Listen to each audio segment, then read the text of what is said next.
Good evening and welcome to another week of AFC East Summit. I am your host, Chris, and with me I have Anthony, Brett, and Dolph fans Keith. We have another exciting show for you guys. Of course, we're going to go talk about the Finns. The Dolphins are celebrating this week. The Bills have fallen again in a tough loss, and the Jets and the Patriots are ready for the draft. We're playing for the draft. We're packing at this point. So, more after the introduction. Let's get into it, guys.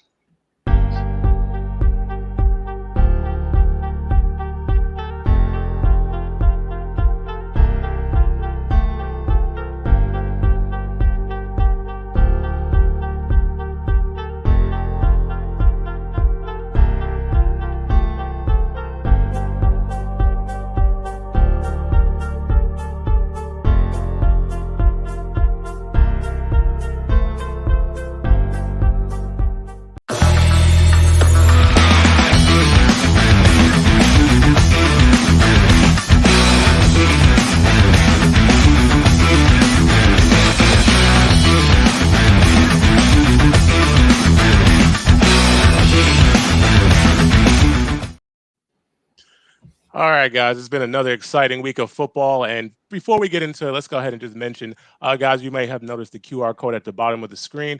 Nickel City Mafia is partnering with the Punt Foundation in Buffalo, and we're adopting a family to help them during this holiday season to help them pay with the mortgage, other expenses as the family focuses on saving their child's life. This we've adopted. This holiday season, we've adopted Cardell, and you can scan the QR code to donate. And you can also see his story and share that on all your social media platforms to help as well with the cause. And with that being said, let's go ahead and get into the show, guys. So it's been a very, very exciting week of football. We've seen some tough losses.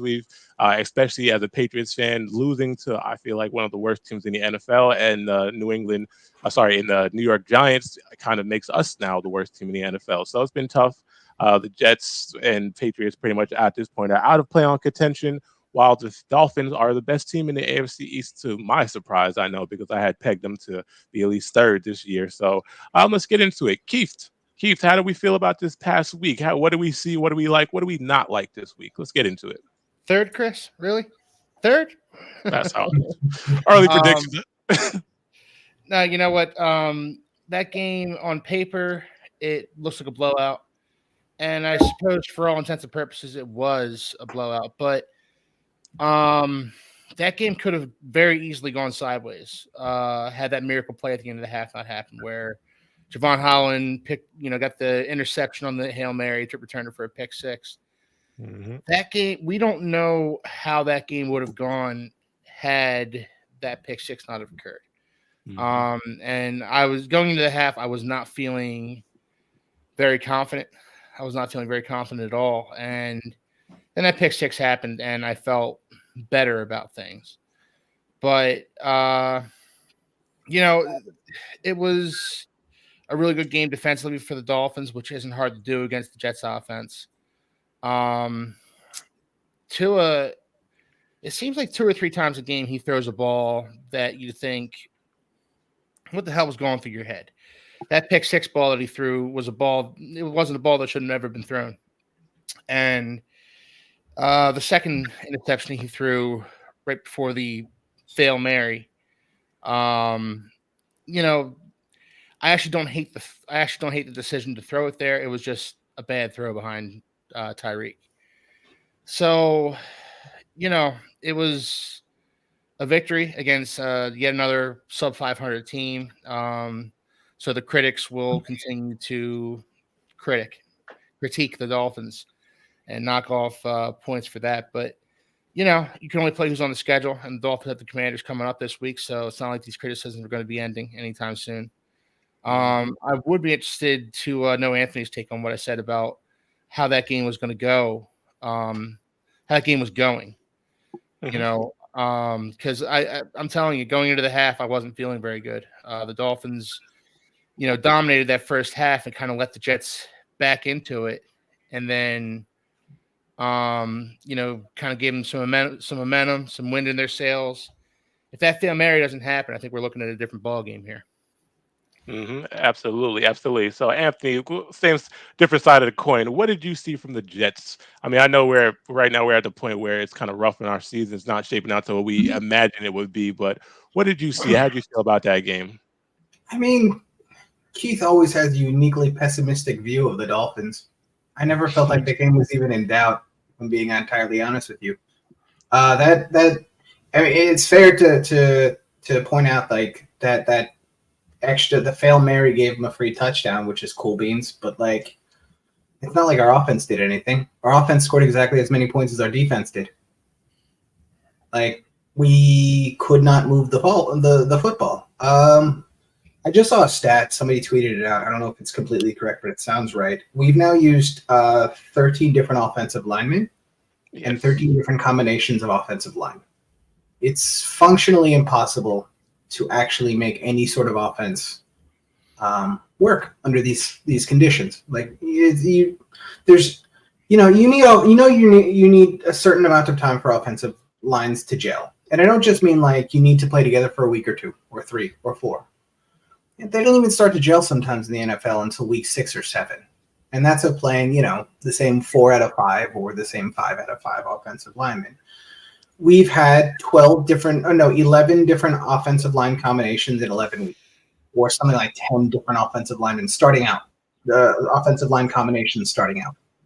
I mean, I'd love to be able to place the blame on Tim Boyle, but like he was always supposed to be a backup quarterback that was just quarterback rooms kind of guy. And you can see it in his style of play. He knows where his checkdowns are. He knows how to get rid of the ball inside of 2.5 seconds. He knows functionally where he's supposed to be offense, but he doesn't have the talent to be able to put it anywhere. You see that over and over again when Tim Boyle. He's going to be a coach one day. I can't wait to see Coach Tim Boyle, just like I'm seeing now Coach Josh McCown. McCown? Which one? But McConnell. Yeah. You see these guys, Cliff Kingsbury. They're not talented enough to be in the league, but they are talented enough to understand the way offensive principles are supposed to go. I'm going to get back to my original point, though. I don't even know that Aaron Rodgers could make this offense function the way it's working right now. I don't think that the offensive line makes it possible. You guys lost Jalen Phillips in that game. I think it was in the third quarter, with like the beginning of the third quarter, something like that. And it's not like your pass rush wasn't, still coming in waves over and over again. Max Mitchell, who's our right tackle, who's a 4th-round pick from us last year, was always supposed to be a swing tackle, is just leaking like a sieve, making it so that it's functionally impossible for a quarterback to trust his drop back, even on a 3-step drop. So, what was it? My boxing analogy from last week holds up. It's like fighting against a boxer who broke his hand in the first round. He can't. He's got one hand. He can't protect himself. He can't throw punches. He can't really do much with it. All he can do is paw and hope to catch you with a counter with a left. But So, Anthony, at this point, do you see any reason the Jets activate Aaron Rodgers on his return from IR? No, but I think they will. Really? Yeah, I completely believe that they will. I think he's been talking the whole time about coming back for the December 24th game, so the Christmas Eve game. I think he's going to do it. I hope he doesn't hurt himself again. It just seems like an unnecessary risk. What's that? I agree. It seems like an unnecessary risk at this point. Completely. I completely agree. To come back for the last 3 games, at which point we'll probably still be at 4 wins. Yeah. Maybe 5, but you're not going to be. I don't think I have no hope that we're going to win a game between now and then. Well, I mean, either way, you're not going to be in playoff contention by the time Aaron Rodgers. Not at all. No, we will be in playoff contention. We'll still be in contention for maybe a top 5, top 8 pick in the draft. So there's no reason to waste that draft capital. Yeah. I think at this point, I believe it's just kind of the Patriots and the Jets need to just play for the draft, because we realize that it's a quarterback issue. And even if Aaron Rodgers comes back completely healthy next year, we know that it's got you got to look for the long term in the NFL. So if after Aaron Rodgers has had his 2 or 3 years with the Jets, then who's after Aaron Rodgers? Because Zach Wilson's not the answer. We've determined New England that Mac Jones is definitely not the answer. They actually signed Will Greer from the practice squad, and he's trying out. He's practicing this week, so maybe we'll see a change at the quarterback position for us. And we'll see how it goes. But just getting into our game with the Giants, it was an awful performance. Like I said, and I've been saying all season, in order for us to win, we need to start off hot. We need to start off fast. And seeing that we only put our one touchdown up in the third quarter was another indication of just how bad we've been this season. Mac Jones is just not the guy for us. He's not going to move the ball. Ramondre Stevenson had another great game on the ground, so you can't fault the running backs and what they're doing. Devontae Parker, I believe, was our leading wide receiver, so he was moving the ball. He looked pretty good out there, but still, little dink and dunk screen plays to letting the receivers do their thing. We don't really have that number one guy. And like I've been saying, we need a number one guy. We need the running backs to do their job. So once the guys in the offense start doing their job and the defense is standing strong against a poorer offense, I'd like to say, in the New York Giants, then it's kind of showing that, well, if everyone's doing their job and we're still not winning, it's a quarterback issue. It's the captain issue for sure. So with that being said, I think at this point we're just playing for draft capital, and we might as well just tank for the rest of the season. Let some young guy go ahead and get some runs in time for games that don't matter. Which I feel like Malik Cunningham should have been that guy, but unfortunately they've gotten rid of him, and we lost in the worst way, missing a field goal, which was an easy field goal that I felt like they should have made it in the fourth quarter to seal our fate, which was just an indication of just how all around our team is pretty awful right now. I believe I saw a statistic somewhere online that said this is the first time a team, or maybe it's the first time New England has lost back to back where their opponent has scored under 10 points. All right, so it's been rough season for us, rough season. So that's all I want to say about us. I don't want to talk about us. We're playing for draft. Hopefully we'll get one of the studs coming out of college, because this is going to be a great draft upcoming. But let's get into one of the better games of the week, and what I believe, which is a great game. Tough ending for a Bills fan. Brett, let's talk about that game with Philly. How did you feel about that game? I know you might have felt about it at the end, but how are you feeling about that game until the ending? So overall in the game, I felt like it was really a great performance from the Buffalo Bills against a team that, there's the Super Bowl runner-ups last year. And I felt like we did everything in our power to win that game. And there was some questionable decisions at the end of the game that may have cost us a little bit of the performance. And, but I felt like we played not to lose at the end, and that's what really cost us the game. And I'm not going to say anything about the refs or what, like a lot of people will on Bills Mafia channels. But I think that there's a lot that you can say that went into that game at the end, and you can take a lot out of it from the coaching decisions, especially trying to ice the kicker at the end of the game when you would have had 2 timeouts and 20 seconds on the clock for Josh Allen to go down the field and possibly win the game in the regular time, or you could have just needed out. But it seems like the cowardly way to go about things. That's one thing I would say. You are pretty much saying that you don't trust Josh Allen to go down the field with 20 seconds left on the clock.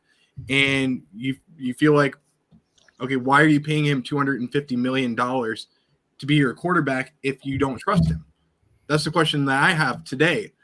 But overall, I love the way that the Bills played. They came out with a nasty aggressiveness. And I felt like, especially with some of the penalties, like there's one with Jordan Phillips where he tried to jump the tush push on 4th down. And I was okay with that. I'm perfectly fine with jumping the gun and trying to get a little bit of an edge set on the defensive line. But it just seemed like there was a few things that went against us. Actually, quite a bit of things that went against us. And we also played not to win. We played just to stay in the game. And that's what really cost us the most at the end of the game. Mm-hmm. So, Brett, watching that game, because I watched it from beginning to end. I watched a few games on Sunday, actually all of them. But what was the turning point? I could tell you what I thought was the turning point, but it looked like the Bills had the formula for Jalen Hurts and the Philadelphia offense. So what was the turning point that really gave Philly that momentum to come back and steal that victory? So I'm going to say two things that happened. The Eagles have been a second half team throughout the whole entire season. That's one of the biggest things you can take away from that.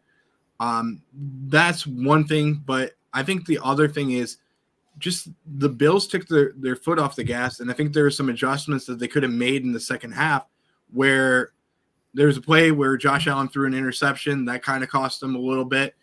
But I would say mostly it was just taking your foot off the gas. And when the Eagles started figuring out that they could run on the Bills, that's what really made it the deciding factor. And they started running DeAndre Swift, who was one of the keys that I had for the Bills players to stop in this game. And then you saw DeAndre Swift break a couple of plays, get big gains. And that's where I started to feel the turning point. And I'm like, man, this is going to be costly for the Bills. And then you saw, 3 out of 4 plays in a row, 3 touchdowns. And that's what really became the turning point in the game. And then the other thing that really became obvious towards the end of the game in the last few minutes was the Bills were trying to win the game off of that field goal where Jake Elliott hit a 59-yard field goal, which was an incredible kick by him. But you have to make sure that even if they make that kick, you still have to gain the momentum and say, you know what? Yeah, they made that kick. Okay. 9 times out of 10, kickers will probably miss that kick at that point. It's a tough to make. Especially in the elements like that, Brett. Yeah, especially in the elements. Yeah, that's a great point. But 99% of the time, I would say 100% of the time I'd miss that kick. Let's just be honest. Yeah, every single time. But I can hit it.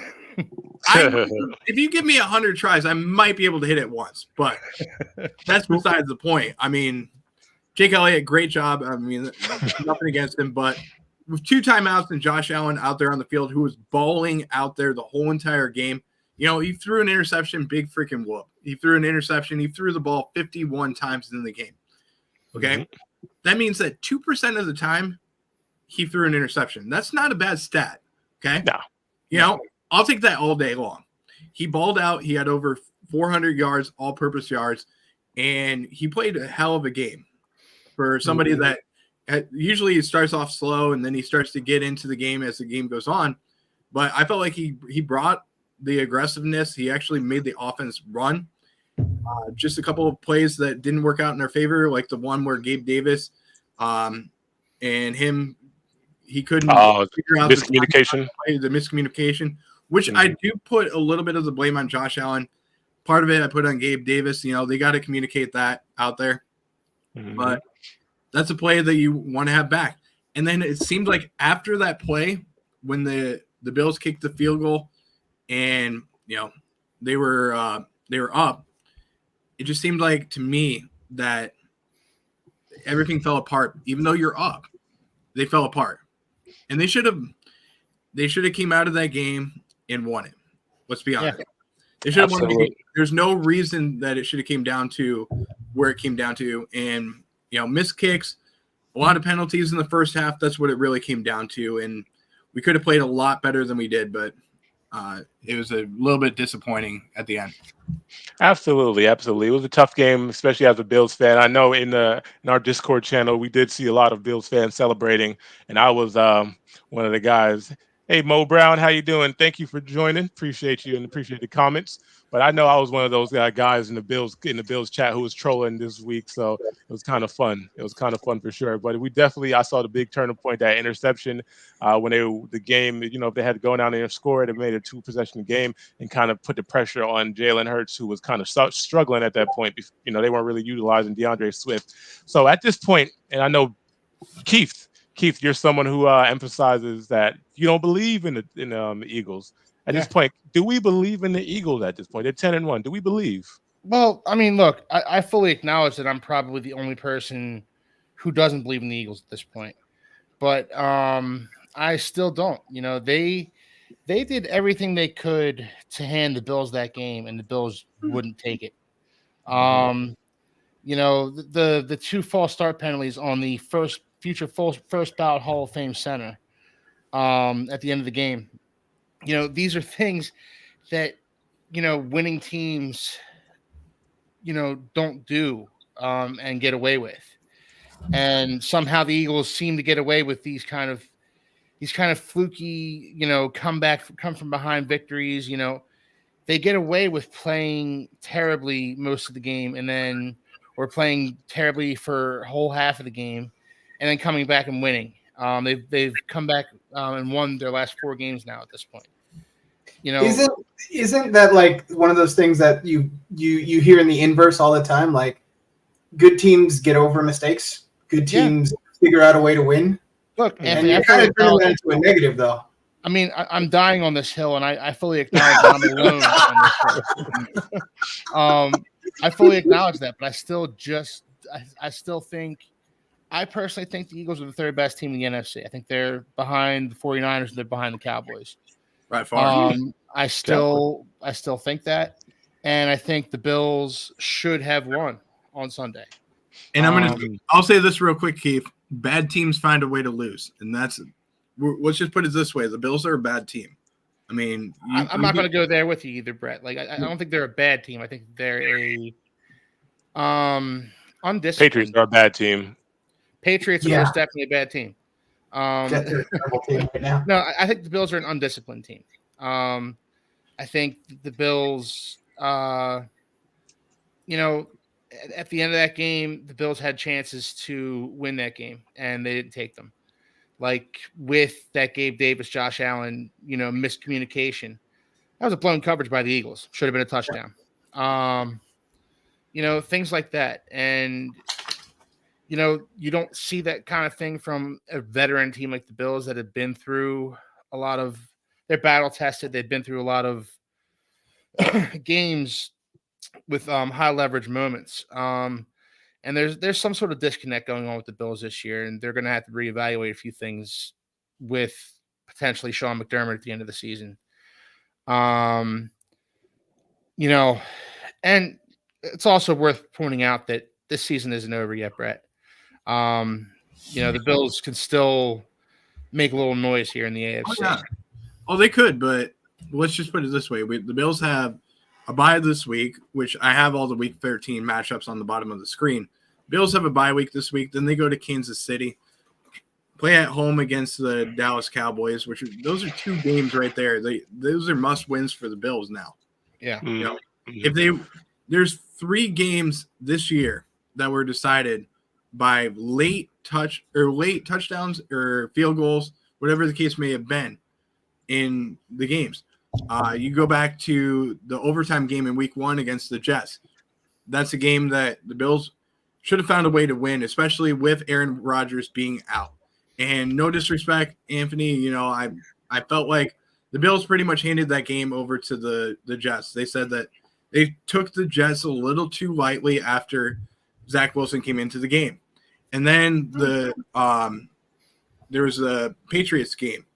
We should have found a way to win that game. The Denver game, we should have found a way to win that one. Well, I want to say to Denver's defense, Denver has the longest winning streak in the NFL right now, which is kind of crazy. And if they do make the playoffs, Sean Payton is going to make history as one of the only coaches to make the playoffs after starting 1-5. So it's kind of going to be an amazing thing to see. So, but go ahead and continue with your point, Brett. So those games are games that the Bills probably should have won.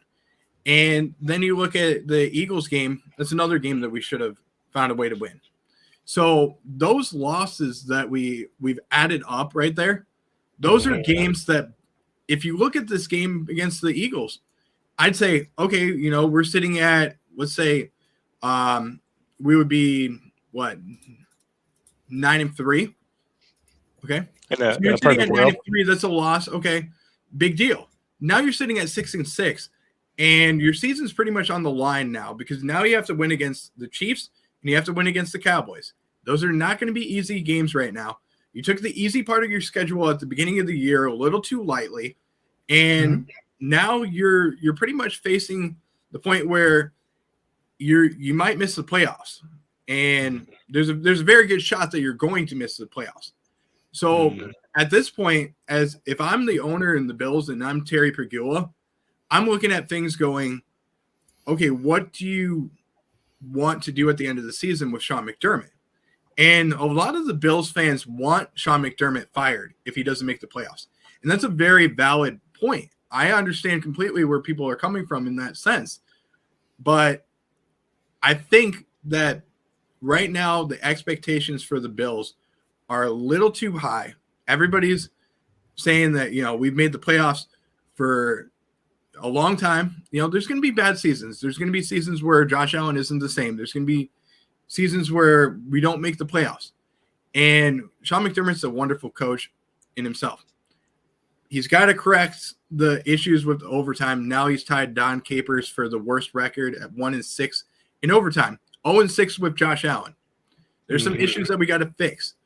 But to say that Sean McDermott should be fired, it's a little crazy. I mean, yes, expectations are super high. I get it.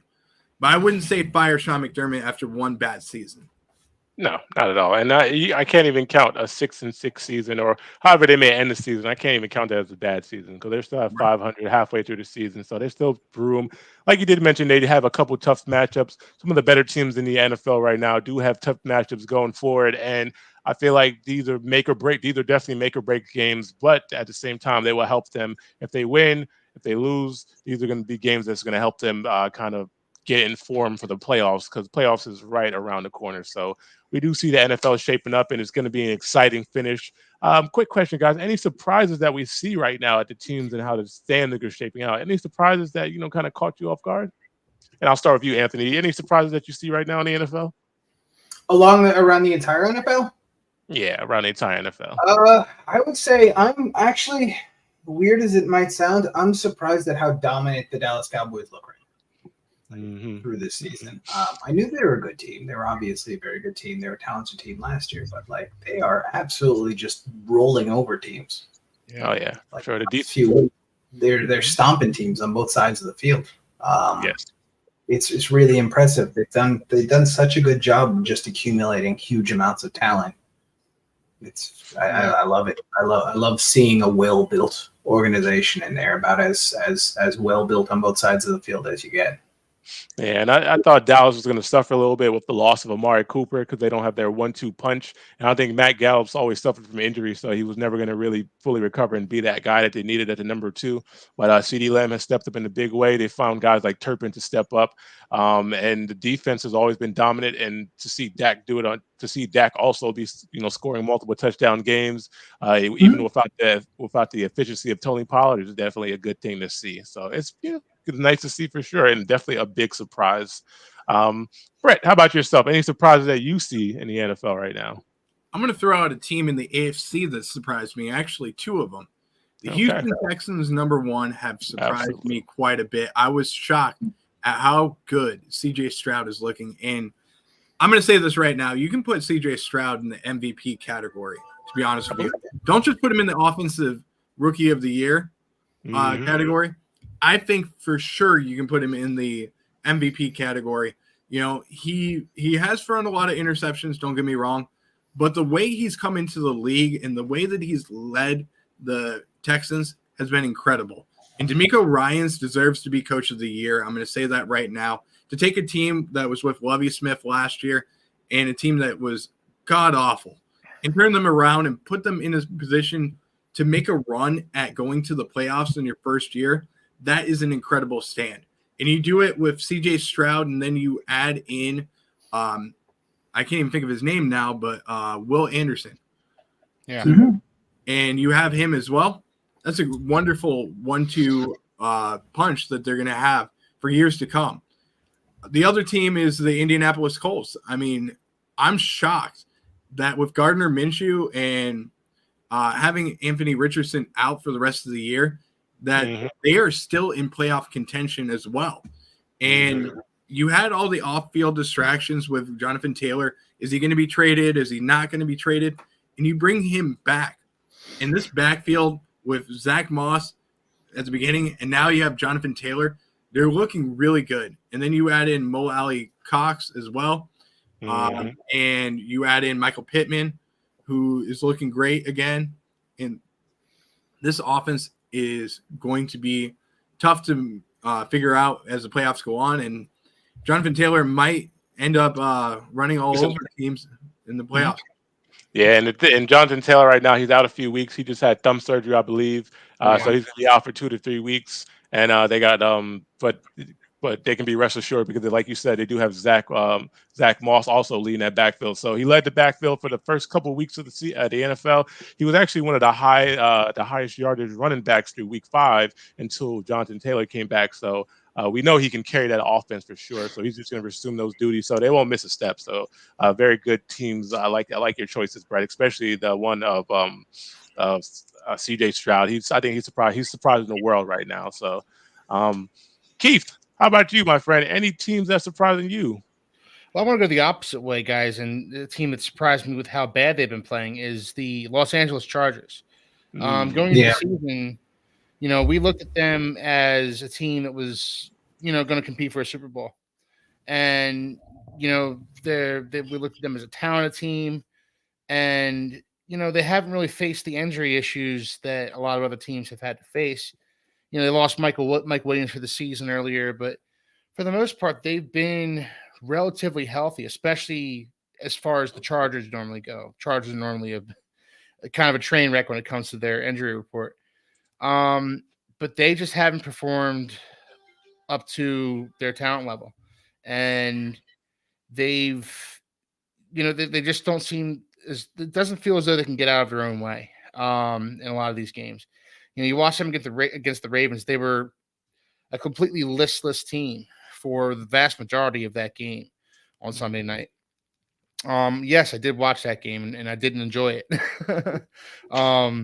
It was just a listless game from the Chargers and a game that they went out there with almost an expectation that they were going to lose. And I just didn't see that from them coming in. The Dolphins played them week 1 and I looked at that as a potential AFC championship game preview. And it just hasn't gone that way for the Chargers this season. Very, very true. And like you did mention, that loss of Mike Williams, but also Austin Eckler not starting the first few games, recovering from that injury, probably did take a really, hurt their offensive progress early in the season.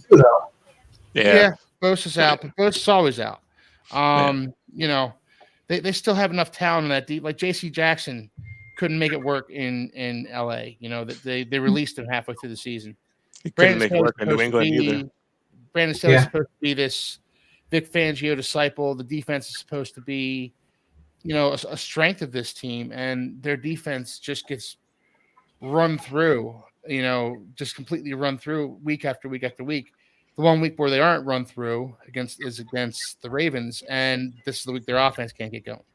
It's just, it's always something with this team, and I expected them to finally break through again, and I don't even know what the issue is with them.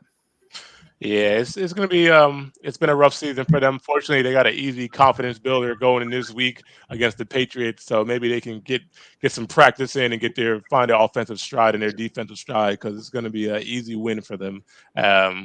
Also, just what, watching the Chargers the past few weeks, Chris, I don't know if that's going to be the case. Well, I know we're not going to beat them. Watching the Patriots every week, I'm pretty confident they'll be fine. No, we'll see. I'm already done with the season. I don't even want to talk about New England no more. But that's football, right? That's football. A couple of interesting things I did see during this week of football, just to mention, some highlights. A couple good games that were decided by field goals, and some not so good games decided by field goals. I know, Brett, we did mention earlier that 58-yarder by Jake Elliott to send the Eagles into overtime. How about the 58-yarder that lost the game for Houston against Jacksonville, that bounced right off the goalpost? That was a tough loss right there for CJ Stroud, who fought back. A crucial third down play that he couldn't convert left them at the 50-yard, which kind of would have tied the game and sent them to overtime. But instead, they just missed it, losing the game for them against Jaguars, who, in my opinion, was the dark horse team that I'm kind of pleasantly surprised to see them doing as well as they could do. Doing as well as they could, because I predicted them to go to the AFC Conference Final this year. So let's see if that's going to happen. I did mention earlier the Patriots lost by a field goal, easy field goal, so that was kind of sad. And then last night, Monday Night Football, we did see the Bears and the Vikings, and that game was also decided by a late field goal after I want to say a horrendous game by Joshua Dobbs, which kind of surprised everybody. 4 interceptions that night. So it was a kind of rough game right there. And I really didn't expect the Patriots game. I mean, the Bears defense to stand up like that and stop Josh Dobbs, who I feel like is one of the more Cinderella stories of the NFL. You know, he's been having a pretty good season so far. So, well, Chris, Dobbs threw 4 interceptions in that game, but I would only put 2 on him. 2 of them were tip balls that those receivers should have had. Yeah, Addison. I mean, 4 interceptions, that's never going to be a good look. But, the one, Josh Dobbs put it right on Addison and just went right through his arms, right into the Bears. The other one, a little bit tougher of a play, but still a play that probably should have been made by, I don't know which Vikings receiver it was, but it was Osborne. Yeah, okay. But I don't put all of those interceptions on Dobbs, is what I'm saying. No, not at all. And it's funny too when you mentioned he put a heater right on Jordan Addison and it went right through his hands, bounced up to the safety. He caught it.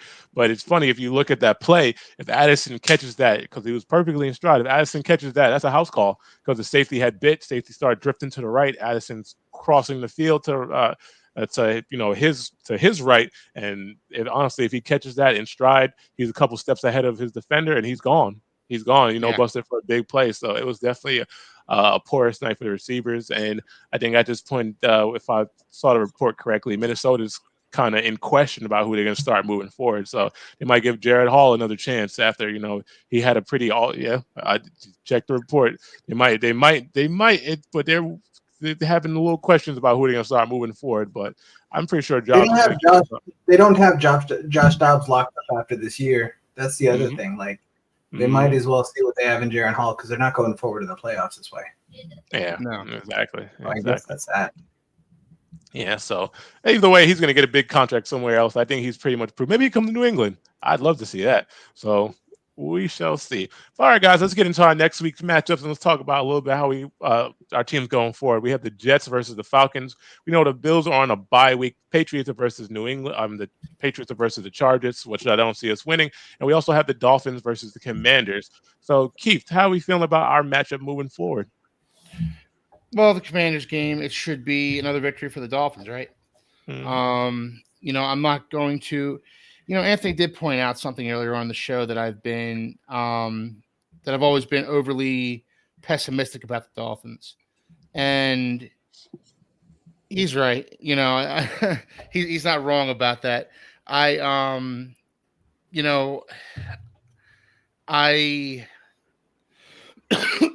Excuse me.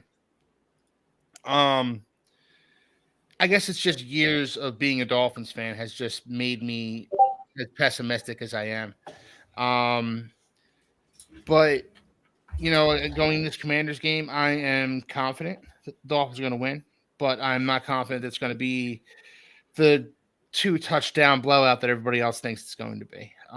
Because the Dolphins are kind of slowing down a little bit at this time of year. I want their offense to get back on track.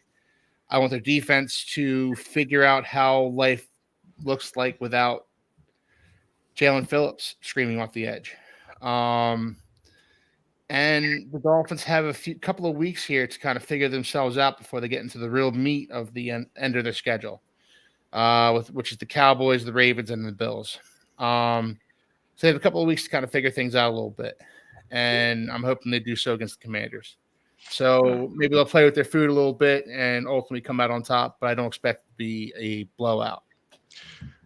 Do we see a return of Achane? We know he kind of re-injured his knee in last week. They gave him this week to rest. Yeah. And do we see the return of Achane to full form to get that Dolphins offense back to the explosiveness that we saw in the early seasons?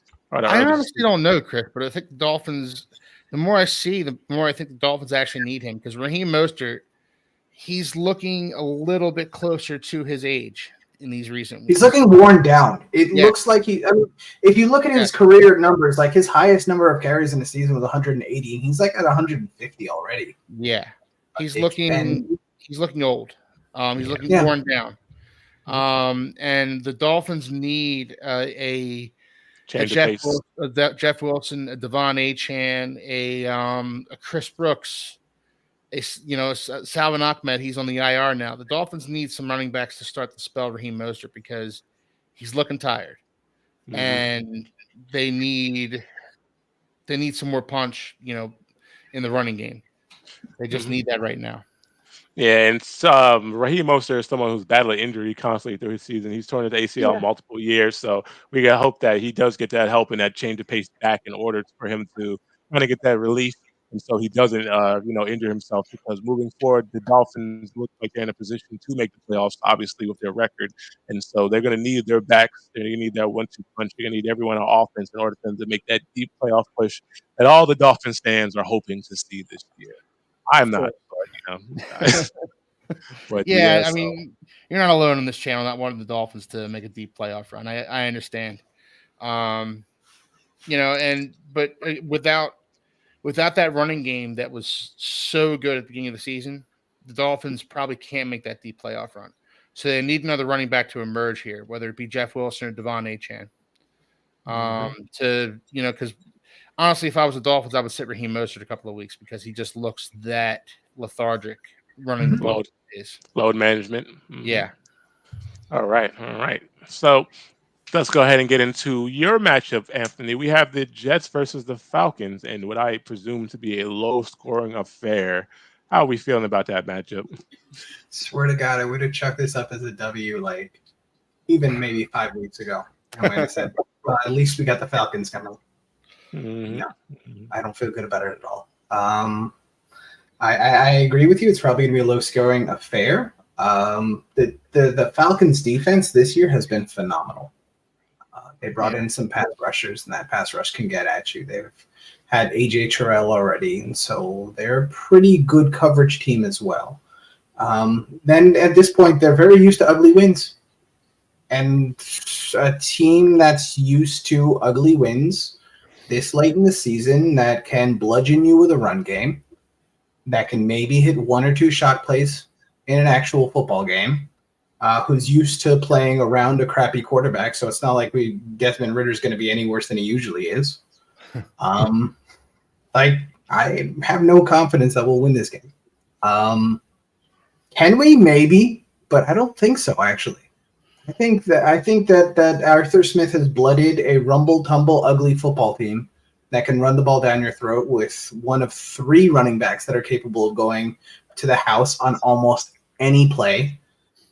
They have one of the grittiest, nastiest, most fun outside zone blocking offensive lines in the NFL. I mean, they're a bunch of headhunters up front. They're fun to watch. For like a fan of the big fatties, I like them. I like an Arthur Smith football team. They can get in the groove and they can do the thing that the Jets are bad at, and that's just run the ball down our throats while we're trying to make you play straight up. I have no confidence in us being able to get a lead for the rest of the season, much less this game. So I'm prepared for 10-7 Patriots Giants kind of score.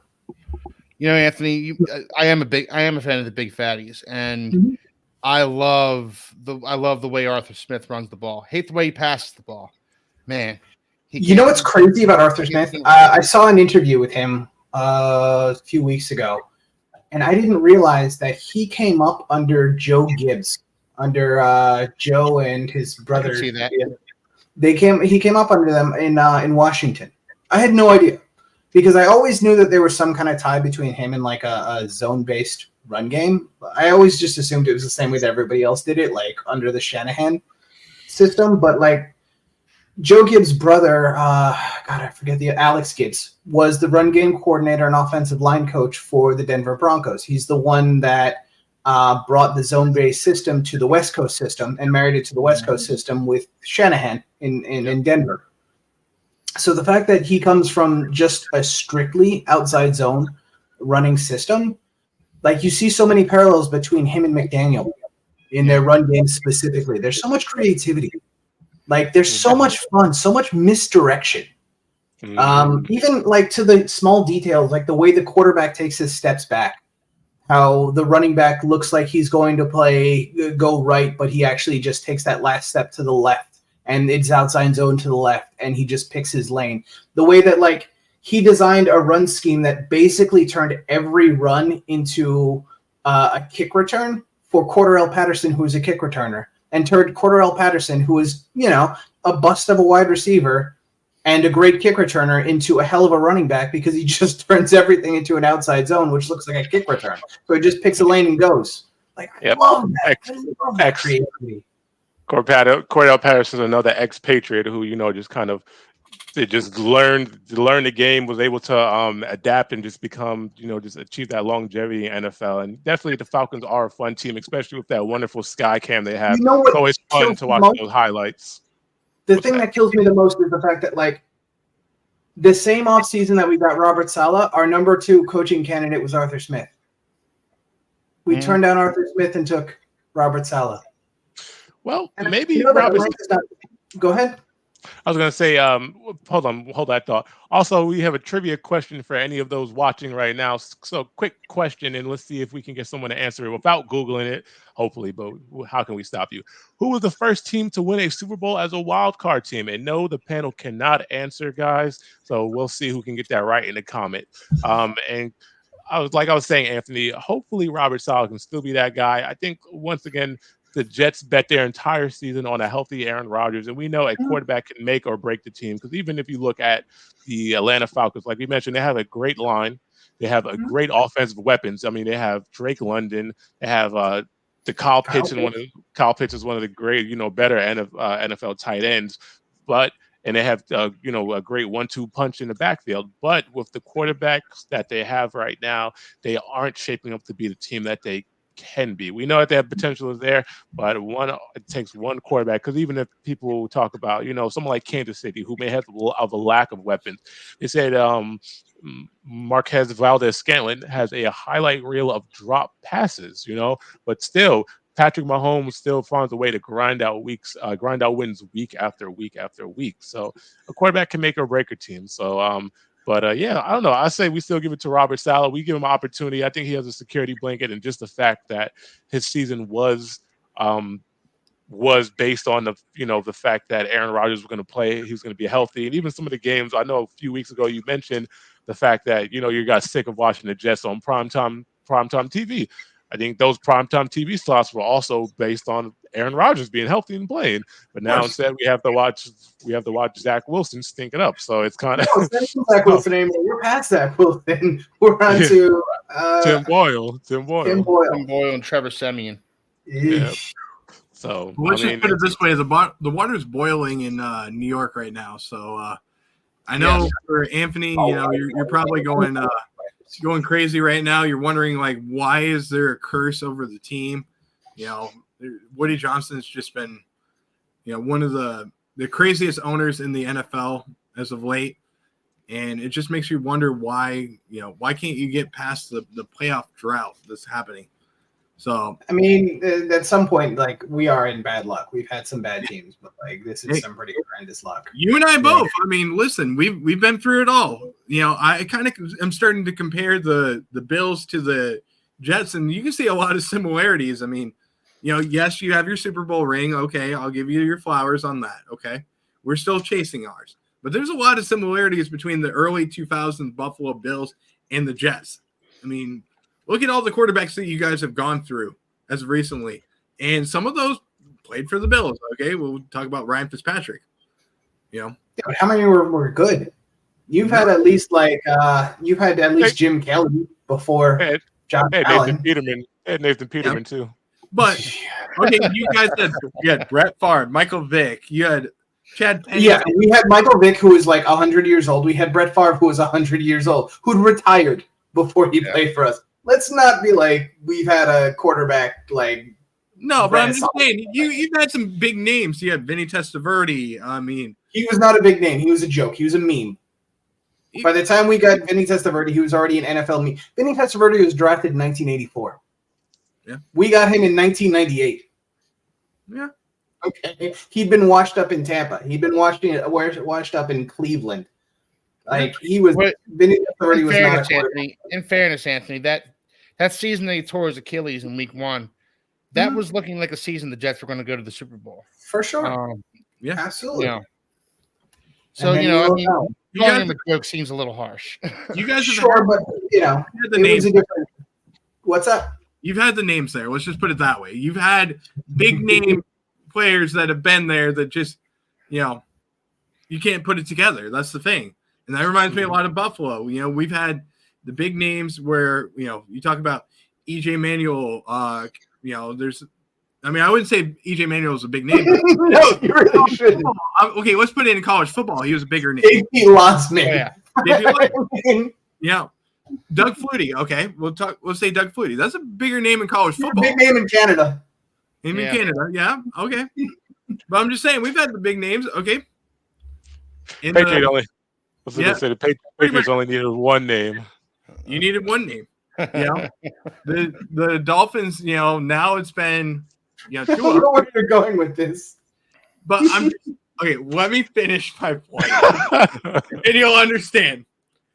The point of the matter is, I think, yes, it is time for a quarterback change to happen for you guys to get the next quarterback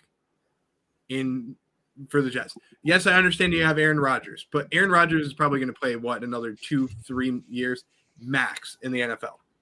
So I think it's time for you guys to look up and see who's going to be the next quarterback that you can groom behind him. And one of the things that I was going to say is when you look at the teams like the Buffalo Bills and the Miami Dolphins and the Jets, we've never had time to groom a quarterback behind us.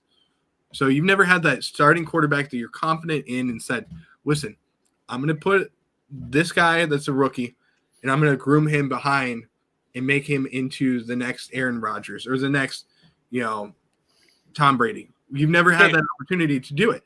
So now, if you look at the Packers, they've had Brett Favre, they've had Aaron Rodgers. Now they have Jordan Love, who I'm not saying Jordan Love's on the same category, but you've groomed 3 quarterbacks in a row that are probably going to be with the team for a long time. And now you don't have that for the Jets, and you're rushing these quarterbacks to play for your team. And this is where the mistakes happen, and you lose confidence in the quarterback early on. So now you have to find that next quarterback to be able to sit behind Aaron Rodgers for a couple of years. But I think you need to do it in this draft. I think you need to spend an early draft pick on a quarterback that you can groom and put behind Aaron Rodgers and let him just be a student of the game and learn how to be a good quarterback. And then you can have somebody be your quarterback for, let's say, 12 to 14 years. I don't disagree with that, but teams just don't do it anymore. That's the thing. I think you got to be that. The Bills didn't do that with Josh Allen. They didn't do that with EJ Manuel. No, teams just don't do that. They didn't. The Dolphins didn't do that with Tua. It hasn't happened since Tom Brady, and he wasn't brought in there to groom. He was just a backup to Drew Bledsoe when he got hurt. The Chiefs did it with Mahomes. The Chiefs did it with Mahomes. For a year with Mahomes, but that's about it. Teams don't do it anymore, and it's really a shame. Yeah. It's been holding back quarterback play, I think, for the last 20+ years. Yeah. Phillip Rivers is the last quarterback I remember for sure groomed for a few years, and that was behind Drew Brees. I can't think of a quarterback that didn't start either immediately or have a succession plan behind them. It's a shame. Yeah, we did speak about that a few weeks ago about the gateway quarterback and how the NFL really needs to bring back that system. And like Brett said, Josh Dobbs is the perfect kind of gateway quarterback. Bring Josh Dobbs in and let somebody else sit behind him. You can do that, but teams. The thing is, owners are so obsessed with fan bases buying into the next great young quarterback that they're just doing it for ticket sales. There's no reason Bryce Young should be starting. Everybody knew that offensive line was a little bit iffy, that they were struggling with weapons. Andy Dalton came in for a couple of weeks and the offense looked functional. Stop sending this little kid in there to get beat up week after week. I didn't agree with the Colts letting Anthony Richardson start the season. I thought Gardner Minshew should have been the starter there. Absolutely. I agree with that. Great. He looks great. Now, I want to say this about the Jets. I personally think they should draft the offensive line. because I subscribe to the Bill Parcells build from the inside out theory of building your football team. And the Jets offensive line has been an unmitigated disaster this year. And a lot of that has to do with injury. A lot of it has to do, but they were still relying on a 38-year-old Dwayne Brown to start at left tackle for them. For sure. That's a mistake. I think so. I personally think that they should go probably best player available, but I think they should go best offensive lineman available because their pick is looking more and more like it's going to be a top 10 pick. I think offensive line or wide receiver are both places that they need to address. I mean, we don't have a second wide receiver. We don't have a second tackle. And, the first one is Mekhi Becton. So, how much can you really rely on him? That's the thing. So, what are you going to do? And Mekhi Becton's not even signed after this year. That's the other thing. Sneakily, this is his 4th year in the league. So, we don't have him signed. We didn't pick up his 5th-year option. Yeah. And we don't know if AVT is going to be back. So, they do need to draft offensive linemen, but we've had, horrific, luck with it. When the year that we drafted Mekhi Becton, we drafted another guy in the 4th round, something Clark, and he broke his freaking neck the next year.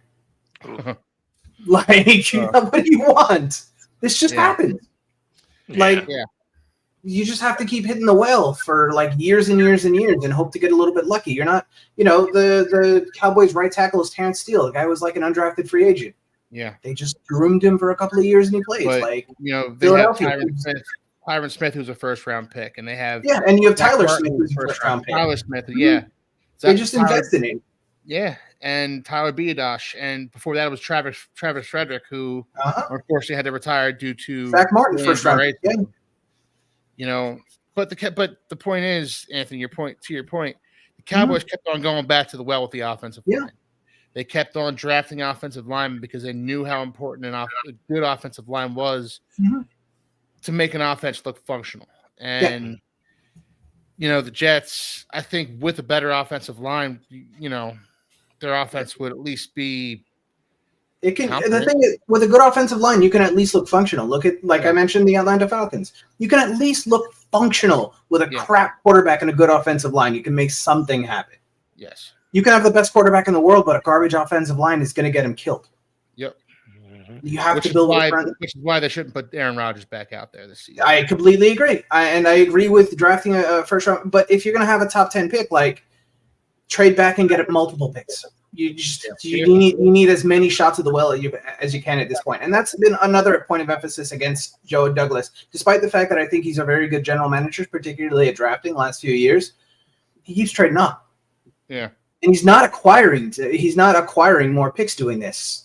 He's a good drafter, but giving up an extra 3rd round pick, giving up an extra 5th round pick, these things begin to add up after a while by taking away the extra depth that you would need. So that's one thing I would like to see. I agree, offensive line needs to continue to be a priority, but they also do need wide receivers because this is just not going to work. Randall Cobb is not going to do it. Alan Lazard is not going to do it. No. So, Anthony, let me ask you this, though. Do you think that the Jets should trade maybe one of their defensive linemen just to acquire another pick after the season? I think Carl Lawson's going to be a free agent after this year. Right. Bryce Huff is going to be a free agent after this year. So which one? John Franklin Myers? I don't think he's going to get you more than a 5th round pick, 4th round pick-ish. We're not trading Quinnen Williams. So who? So I was just trying to think of a name that possibly you could. That's what I mean, though. There's not. We have depth on a defensive line, but we're gonna have to re-sign Bryce Huff at some point. And like I said, Carl Lawson's already a free agent, so we're not. We maybe in season we could have maybe gotten a 5th or a 6th round pick from somebody for Carl Lawson, but you see veterans, they don't go for very much on the trade market. What about a sign and trade? Sweat only got a 3rd. What about a sign and trade with possibly sign and trades don't happen in the NFL? I know, but just Bryce Huff, would you sign and trade him? Why would you do that? You could tag and trade him, but who's going to give you more than a 3rd round pick for Bryce Huff? That's the thing, but he's only been a part-time player. Like I could see somebody throwing money at him, but I couldn't see somebody throwing money and big pick. Morales Tinker. Pins up, Hey, baby. Travalis, appreciate you joining the show. Appreciate the comment. Thanks for coming on, man. Yeah, for sure. So it's going to be very interesting. I think at this point, like I said, the Patriots and the Jets are playing for drafts. So we'll see how it goes. It always surprises me. Maybe the Patriots actually get a big name moving forward. A lot of their drafts have been bust. Like I mentioned last week's show, we drafted N'Keal Harry over AJ Brown and I forgot who else. AJ Brown and DK Metcalf in the year. Yeah. So it's kind of disgusting, when you look at some of Taekwon Thornton over George Pickens. Yeah, I mean, I like Taekwon Thornton. He's doing his thing, but George Pickens definitely was a better wide receiver. And you look at even someone like Los Angeles, the Chargers. They picked Quentin Johnson over Jordan Addison, and who else was the rookie who's having a great year? Zay Flowers. Yes, Zay Flowers. So it's kind of funny. You see these picks, and you wonder what was the staff thinking on there. So even over Dalton Kincaid, who's having, I'm going to say this. Dalton Kincaid's having a little bit of a surprising year, for tight ends. I'm not saying he's been spectacular, but one of the areas that since Antonio Gates retired from the Chargers, they've needed a tight end. Let's just put it that way. They have Gerald Everett, who's an older tight end now, but they could have had Dalton Kincaid, and he would have made a big difference in this offense as a security blanket for Justin Herbert. Well, the Chargers still also do have Donald Parham, who's not really coming. He's a big 6'5" target, huge guy, massive human being. So he is their kind of like a red zone target, especially now. But he's kind of fallen back in the depth chart ever since what's it called, Gerald Everett and what's the other guy's name? The other guy, I keep forgetting his name. Anyway, but ever since these guys have been coming back from injury, so. Yeah, but I think the Chargers have deeper issues than just their tight end, so it's going to be really interesting to see how they go. I know you guys are like big on your tight ends and whatever, but like if I had to tell you to guess, what do you think Dalton Kincaid's on pace for the season? Probably like 700 yards. I say. What about you, Brett? I'm going to say 600. Okay. Keith, any guess? I'll go. I think I'll actually take the under on the 600. I'll say somewhere around 525. 672 and 3 touchdowns. Now, if I told you 672 yards and 3 touchdowns is going to make the difference between making a Super Bowl and you winning an extra 5 games and you not, like tight end in the first, you can do better. I'm just saying that pick by the Bills wasn't necessarily for this season. I don't think. I think but it's not optimal. Taking a first round pick on a tight end is just not optimal. It's not optimal. Receivers that are making a difference. But I like the Dalton Kincaid pick. Not to cut you off, Keith. I'll let you go after this. I like the Dalton Kincaid pick. He's been a good option for Josh Allen, but I think also the offense really doesn't.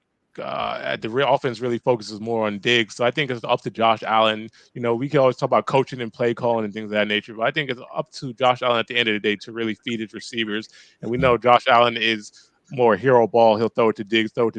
And the games when they need to, they will feed Gabe Davis like they did against the Eagles. But Gabe Davis often falls out of the game script, and so does Dalton Kincaid. So it's really just Josh Allen to spread the ball, spread the love, and then we could see him become that number one, that one of the better tight ends in the league. Because as far as tight ends go, that's probably the most underutilized position in the NFL right now. So I think especially with the Bills lost Dawson Knox towards the middle of the year. That was a big loss for the team, especially somebody that does a really good job in the blocking department. And now you add in Dalton Kincaid as that security blanket for Josh. And, I kind of disagree, Anthony, a little bit on the decision because the Bills didn't have a lot of depth at the tight end position. You remember back to last year and the past couple of years for the Bills, they were trying to go after guys like O.J. Howard, and that didn't work. They also went after he was with Seattle, and I can't even think of his name. Noah Fant? Who was it? Noah Fant? No, it wasn't Noah Fant. It was Wes Disley. Chase Sternberger was another name that we went after. And then there's another guy. I can't remember the guy from the Seahawks. But you're not talking about Disley, are you? I'll put it in the chat later on. But we tried to go after Will Disley. That was another guy that we wanted badly. And then there's another guy, but I'll put it in the chat after, and I just can't think of his name. But they're bigger name tight ends, and they just didn't fall out. They didn't work out for the Bills. We released them. So it seemed like the Bills needed that next guy up, and we were trying to run, that 12 personnel. It didn't work out, especially when I think Knox's injury happened earlier in the season, and I just think that he wasn't the same tight end afterwards. So for Buffalo to go after a guy in Dalton Kincaid, I think it was an important move for the Bills because you needed that security blanket that ever since Cole Beasley left, we didn't have that security blanket over the middle of the field. And there was an issue with tendencies where Dawson Knox couldn't catch certain passes. And that's why I think that the Bills should have went after Dalton Kincaid. And yes, maybe we were trying to go after a wide receiver like Jordan Addison or even Zay Flowers, but they went ahead of us and our pick was there and we decided to go after Dalton Kincaid. Actually, we did trade up a little bit. So I think that was going to be the next if there was a wide receiver that was on the board when we were picking at 28, I think we would have taken a wide receiver. But because Dalton Kincaid was still on the board and many people thought that he was going to be the next Travis Kelce, that's why the Bills moved up and grabbed him. And I think that it was a move for this year, but I also think that it was a surprising move for what you're on pace to get for a tight end that usually expectations in the first year are around 350, 400 yards, but he's on pace to get 672 yards, which is pretty good. The last tight end that had 1,000 yards was Kyle Pitts, and that was just a few years ago. But Kyle Pitts before that was Mike Ditka. Yeah, so I'm just saying, I mean, let's say 700 yards. Let's round it up to 700 yards. That's not bad for a first-year tight end who has been learning on the job and also didn't start the year as the number one tight end. He's only picked up his production because Dawson Knox isn't also there to catch passes. If you look at his production right now and then you compare it to the combined production between him and Dawson Knox, it's basically identical. He's just filling the role that he's getting the snaps that Dawson Knox wouldn't be getting. Right. My only point in it is Dawson Knox was probably enough and maybe a first round pick could have been used on a more useful situation. For example, fourth round pick last year for the Dallas Cowboys was Jake Ferguson. Jake Ferguson is now on pace for 650 yards and 6 touchdowns. Basically the same as Kincaid, a couple more touchdowns. I don't really care about that because those are volatile. My only point is you don't need to use that kind of an investment on that position. You could have, you invest a little bit later on some point, give him a year to learn, and you still sort of get the thing. Or get a super late one of the cheaper free agents to back him up, like a Robert Tonyan or something like that. Then you get a little bit more blocking, you can get a little bit of catching, whatever. Yeah. But ultimately, the position doesn't tend to require that kind of an investment. Right. A first-round pick is relevant. A first-round pick could be a cornerback. A first-round pick could be a defensive end. A first-round pick could be an offensive tackle or another guard or something like that. Yeah. But Anthony, to that point, Brock Bowers is about to come out of the draft for Georgia this year. Okay. Are we going to get a draft talk already? Hey, you started this. Okay, that's fair. Brock Bowers is coming out of Georgia this year. Are you really not taking him in the first round if he falls to you? No, I'm not touching him. Not with the 10-foot pole. Okay. I think somebody will, for sure, but he's a 6'3" tight end. Okay.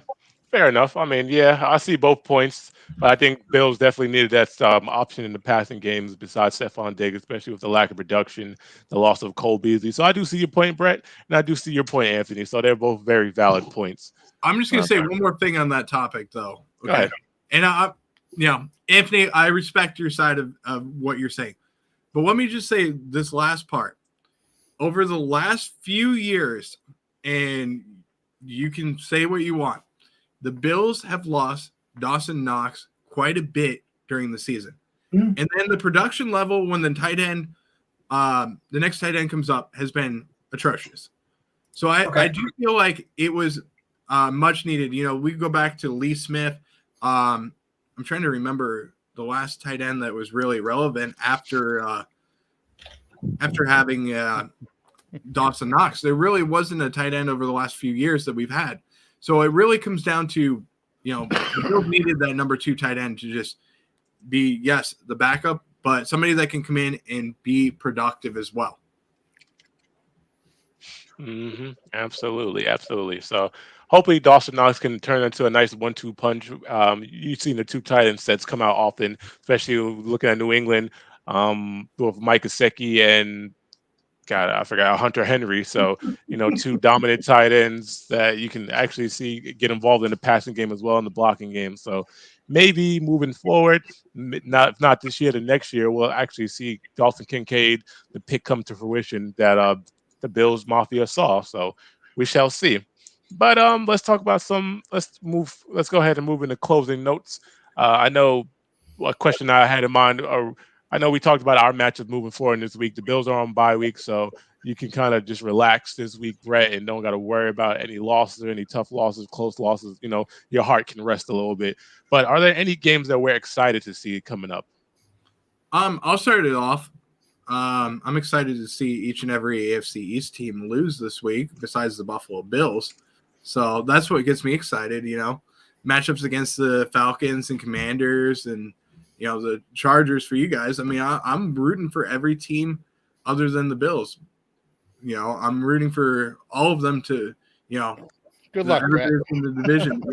I'm gonna say this. I'm wishing in one hand, crapping in the other. I know that that's not going to happen. Let's just put it that way. I know that the hand that I'm going to crap in is going to probably be the one that gets filled up faster. So, no, but honestly, other games that I'm looking forward to this week, I mean, there's quite a bit of games. I'm really looking forward to the game that should be flexed into the late game for the day. I'm looking forward to the 49ers and Eagles playing against them. That's going to be a hell of a matchup that I'm looking forward to. Yeah.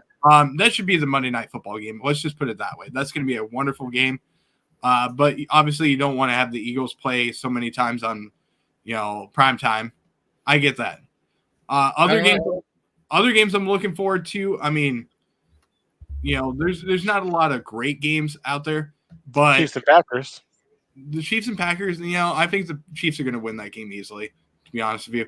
But the Bengals and Jaguars, I mean, Trevor Lawrence has not been playing the best football as of late, but actually, he's been heating it up. He's been heating those last 2 weeks he's been on fire. He's been heating it up. I'm not saying he's playing the best football of his career. Let's just put it that way. I think that there's another level that he can take it to. And I want to see him take it to that next level. And, it's against the Bengals. I think that they're probably going to find a way to, they're going to lose the game. I don't think Joe Burrow's obviously is not going to be out there. But I want to see how the defense of the Bengals can stop Trevor Lawrence and can stop the offense of the Jaguars. That's going to be a game I'm going to look forward to. I mean, other games, not really looking forward to any other ones besides probably the Texans and Broncos. That's the other game I can't wait to see because CJ Stroud and Russell Wilson going up against each other, and I'm really hoping for the Texans to win that one just to stop the run that the Broncos are on, which would be great. But I think there's some good matchups to watch this week, but not a lot of them. And then the other one I'm going to say real quick before I'll let you guys go, but probably one that won't be mentioned is the matchup between the Pittsburgh Steelers and Cardinals. I was going to mention that one.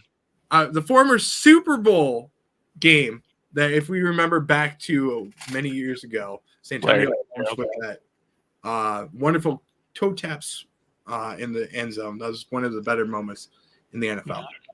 That back corner catch that will forever be legendary. Beautiful, beautiful catch. Okay, Anthony, what about you? What's some matchups that you're looking forward to? I mean, Brett just literally mentioned every good matchup. I did. No, I'm sorry. I can suggest some NFL hate watching. Yeah. If you like terrible football, we've got some really, really good games for you in Cleveland versus Denver. I think that's going to be horrendous. I don't think Cleveland can score, and I don't think that Denver's going to be able to score on Cleveland. Cleveland and Denver played last week. They played last week. Oh, you're right. Sorry about this. Now we're in week 13. Cleveland to LA. That's why I mentioned the good games, though.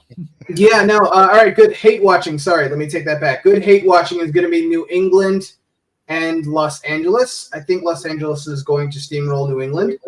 If you're into that, that should be a lot of fun. I think that Carolina versus Tampa is going to be the movable force versus the stoppable object. It's going to be a good time there. Anthony, I didn't mention the Thursday night game, okay? You didn't? That one. I mean, Cowboys Seahawks. That might be a good game. I don't know. Yeah, I don't know. Gino seems to be remembering his old New York Jets ways. He's not back to. He's not like the Geno Smith last year. No, 1 year wonder. Yeah, perhaps. He played for contract last year. Now he's got the contract. He's just. Now I think Indianapolis versus Tennessee. That's going to be another absolutely horrendous game to watch. So there's if you like incompletions and interceptions, guys. I think Derrick Henry could be the one that runs all over the Colts defense.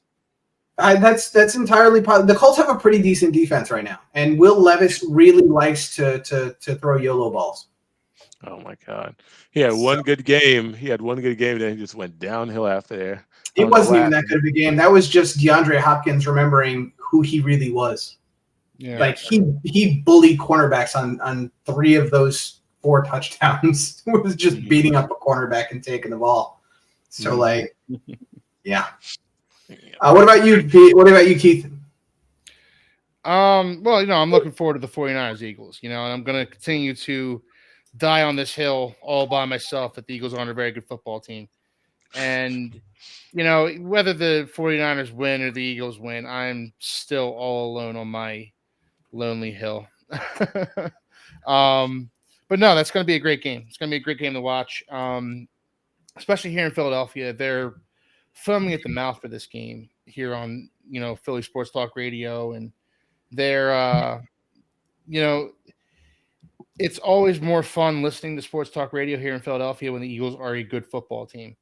And the Eagles are a good football team. And it's a lot of fun living in this area during football season. As infuriating as it is for me, because I don't like the Eagles. It's a lot of fun, and this game coming up is going to be a lot of fun. I agree with Brett. It should have been flexed. It should have been flexed to Sunday Night Football at the very least. 100%. I also, Sean makes a good point there. Texans Broncos sucks for the Bills either way, unfortunately. He's absolutely right about that. They won't let Philly lose in Philly. I mean, and that's another thing that it's a subject that we kind of skirted around at the beginning of the show here. Philly got some very favorable calls in that Bills game, same as they got in the Dolphins game. Oh, we're blaming the refs now? No, we blaming the refs now? I'm not blaming the refs. I'm not blaming the refs. I'm saying there were some questionable calls. Hey, I'm saying. Do you have one in mind? Would you like to bring one up? No, just one. I mean, I had several during the Dolphins game. I will leave that to Brett if he wants to do it. He doesn't seem to want to. But I'm just going to leave it at this. How many calls were called on the Buffalo Bills in the first half? How many 9, I think, or 10. There's 10 calls in the first half. Yeah. Okay. How many were called on the Philadelphia Eagles? I have no idea. I don't remember. There's 1 in the first half. 1 for 5 yards.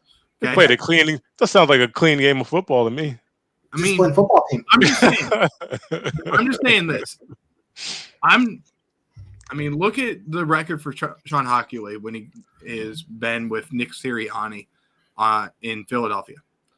What's his record in calling those games for the Eagles? 4-0. The Eagles are 4-0 when Sean Hockey is on the field. The Eagles have won a lot of football games in the last 4 years, though. No, I'm not saying that.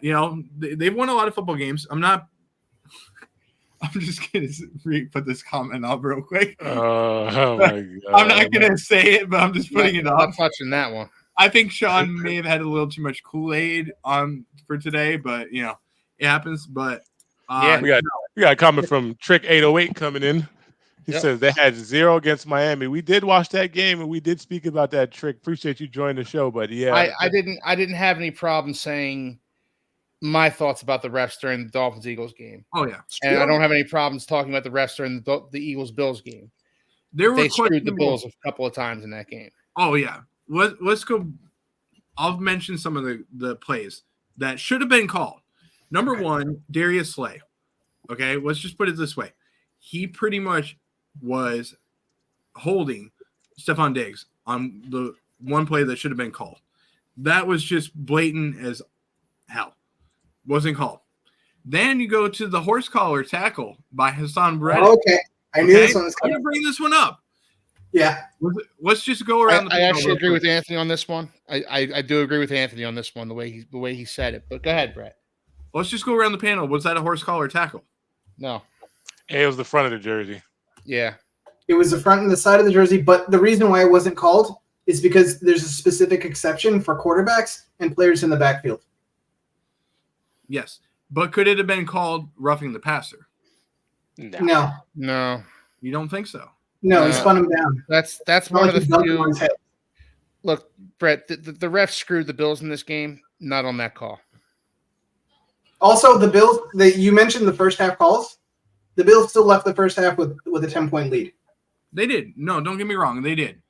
But one of the biggest things that I look at for that play was that the Bills were called for intentional grounding.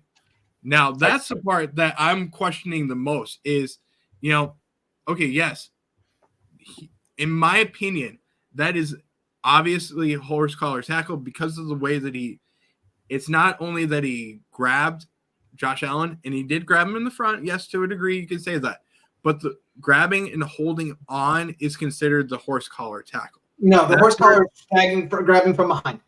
That's what the horse collar is. It's a grabbing from behind and jerking them backwards. That's always been the horse collar.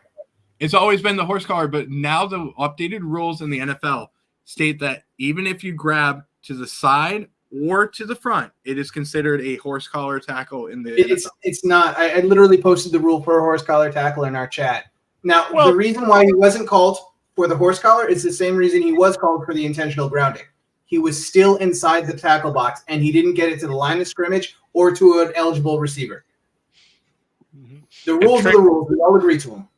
Now, do I think there should be an exception for quarterbacks? I don't think so. I think they have too many carve-outs and exceptions already, and it seems like a weird exception to have in there for quarterbacks and for players outside and for other players inside the tackle box. But at the same time, the rules are the rules. And it wasn't a horse collar tackle, partly because he grabbed him from the side, but it wasn't called a horse collar tackle because of the exception for quarterbacks. And it was an intentional grounding because Josh tried to get rid of the ball, didn't get back to the line of scrimmage or anywhere near a receiver.